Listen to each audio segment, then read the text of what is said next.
তওবা কবুল করে লাইছে। শয়তানও ভয় পাইতো ওমর রে, রাস্তা ছেড়ে দিত। ওমর বলতেছে আল্লাহর রাসূল তোর সাথে মজা করেছে, যদি রাসূল আমাকে ইশারা দিত তাহলে তোর দেহ থেকে মাথাটাকে বিচ্ছিন্ন করে দিতাম, কিন্তু রাসূলের অনুমতি ছাড়া তোকে কোনো কিছু করতে পারতেছি না।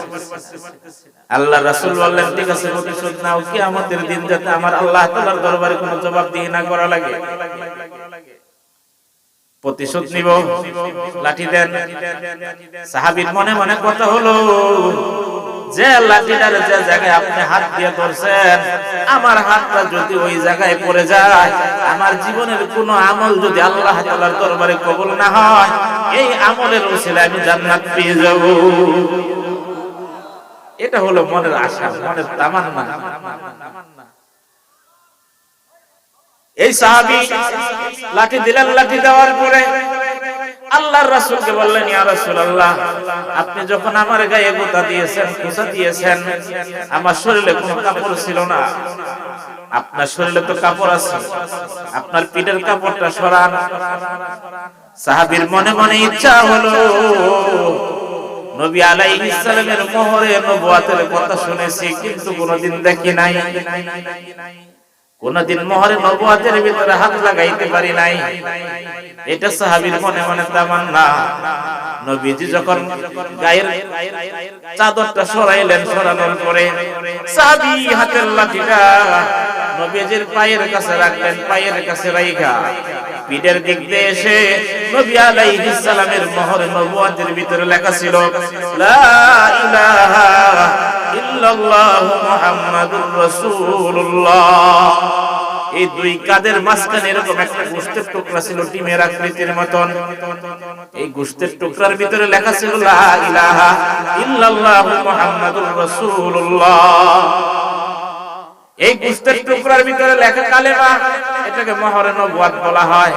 এই মোহরে নবুয়তের ভিতরে ঠোঁট লাগায়া চুমু খায় আর চোখের পানি ছাড়ার বলে ইয়া রাসূলুল্লাহ, বহুদিন ধরে আমি আশা করতেছিলাম, কোন সময় সুযোগ পাই নাই, আজকে আপনি সুযোগ করে দিয়েছেন, এই সুযোগে আপনার মোহরে নবুয়তের ভিতরে চুম্বন করেলাম।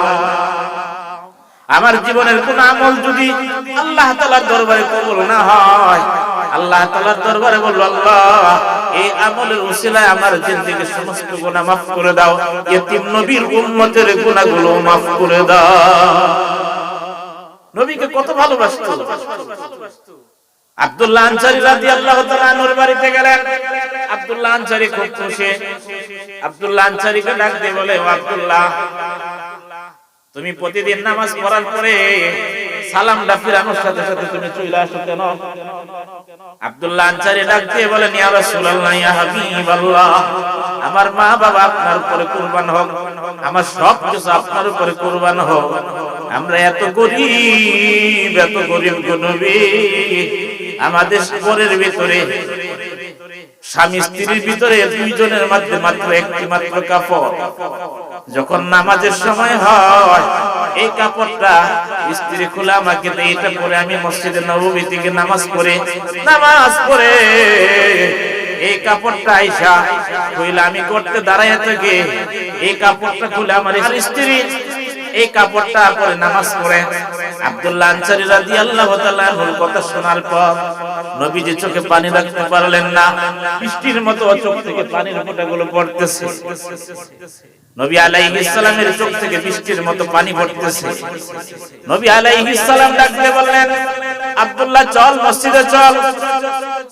মসজিদে নববীর ভিতর গিয়ে সাহাবীদেরকে maaf করে দে, সাহাবীরা তোর ব্যাপারে ধারণা করেছিল, খারাপ ধারণা করেছিল। আব্দুল্লাহ আনসারী ডাক দিয়ে বলেন, ইয়া রাসূলুল্লাহ, ইয়া হাবিবাল্লাহ, আমি maaf করে দিলাম। আল্লাহর হাবিব ডাক দিয়ে বলেন, ও আমার সাহাবীরা, তোমরা কি কেউ আসো আমার আব্দুল্লাহর জন্য কিছু জামা হাদিয়া দিবা? এটা বলতে দেরি হয়েছে, মসজিদে নববীর ভিতরে জামা হাদিয়া দেওয়ার জন্য হিরিক পড়ে গিয়েছে। অনেক জামা যখন জমাইতে হয়েছে, আল্লাহর রাসূল বললেন এটাকে টুকলা বাঁধো। টুকলা বাঁধা যখন হয়ে গেল, আল্লাহর রাসূল বললেন এটা আমার মাথায় তুলে দাও। আব্দুল্লাহ রাদিয়াল্লাহু তাআলা আনহু ডাক দিয়ে বলেন, ইয়া রাসূলুল্লাহ, ইয়া হাবিবাল্লাহ, এটা আমি নিয়ে যাব, আপনার নিতে হবে না। আল্লাহর হাবিব সাল্লাল্লাহু আলাইহি ওয়াসাল্লাম ডাক দিয়ে বলেন, আব্দুল্লাহ রে, আমি এই কাপড়গুলোকে সেলুট জানাচ্ছি না, তোকে সেলুট জানাচ্ছি না। তুই যে এত কষ্টের পরেও নামাজের মতো একটা আমল তুই ধরে রাখছিস, স্বামী স্ত্রী দুইজনের মধ্যে একটি মাত্র কাপড়, তারপরেও কোন একটা দিন তুই নামাজ ছাড়িস নাই। এই আমলটাকে আমি রাসূল সেলুট জানিয়েছি। এই নামাজ পড়তে গিয়ে খানায়ে কাবায় যখন আমি নামাজ পড়তে গিয়েছি, নামাজ পড়তে যাওয়ার পর সাইবা, উতবা, আবু জাহেল, ওলীদ ইবনে মুগীরা, বড় বড় কাফেররা আমার মাথার উপরে যখন উটের পচা নারী ভুঁড়িগুলি চাপিয়ে দিয়েছিল, আমি রাসূল তখন মাথা উঠাইতে পারতেছিলাম না। সাহাবীরা দূর থেকে দেখতেছিল কিন্তু সাহস পাইতেছিল না। বলে যার টুকরা ফাতেমা এসে উটের পচা নারী ভুঁড়িগুলি সরাইয়েছে, তারপরেও এত কষ্ট করে নামাজকে ধরে রেখেছে। আর সেই নামাজটাকে স্বামী স্ত্রী দুইজনের মধ্যে একটা কাপড়, তারপরেও নামাজ ছাড়িস নাই। এই আমলটাকে আমার কাছে খুব পছন্দ হয়েছে, আমলটাকে আমি সেলুট জানাচ্ছি। কাপড়গুলো নিয়ে আমাকে কিছু একটু সুযোগ করে দে। আব্দুল্লাহ আনসারী রাদিয়াল্লাহু তাআলা আনহুর বাড়িতে যখন গেলেন, বাড়িতে যাওয়ার পর দেখে পাশেই দুইটা খেজুর গাছ, খেজুর গাছের সাথে ছোট ছোট দুইটা বাচ্চাকে হাত পায়ে রশি দিয়ে বাঁধা। আল্লাহর রাসূল বলেন, আব্দুল্লাহ আনসারী, এই বাচ্চা দুইটার সাথে এরকম খারাপ ব্যবহার কেন করা হচ্ছে? এইভাবে বাচ্চাদেরকে কষ্ট দেওয়ার অনুমতি কে দিয়েছে? আব্দুল্লাহ আনসারী ডাকতে বলেন, ইয়া রাসূলুল্লাহ, ইয়া হাবিবাল্লাহ, আমরা এত গরীব, এত গরীব, 3 দিন 4 দিন চলে যায়, সন্তানদের মুখে কোনো কিছু খাবার দিতে পারি না, কিছুই খাবার দিতে পারি না। এই গাছগুলো হচ্ছে ইহুদির, খেজুর পরে খেজুরগুলো বাচ্চারা টোকায় খাবে, এটা সহ্য করে না। পাশাপাশি হারাম খাবার খেয়ে যদি শরীরে রক্ত হয়, গোশত হয়, এই রক্ত মাংস দিয়ে আল্লাহ পাকের ইবাদত করলে আল্লাহ পাক ইবাদত কবুল করবে না। এই জন্যই হাতে বেঁধে রশি দিয়ে বেঁধে রেখেছি। আব্দুল্লাহ আনসারী রাদিয়াল্লাহু তাআলা আনহুর কথা শোনার পর নবীজি আর চোখে পানি রাখতে পারলেন না।